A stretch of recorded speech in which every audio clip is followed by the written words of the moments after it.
करीम ने फरमाया, जिन लोगों के दिल लोग तोड़ नहीं देते,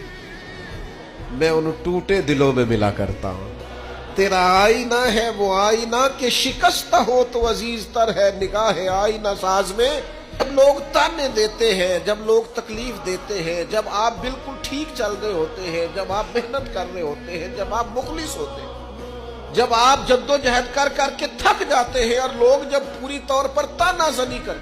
बातें सुनने को जब मिलती है, मैं दयानतदारी से कहता हूं, जब लोग पूरी तरह दिल तोड़ दें, फिर कोई सजदे का मजा है, फिर कोई दुआ की लज्जत है, फिर कोई चस्का है उसकी बारगाह में हाजिरी का, फिर कोई तड़प पैदा होती है।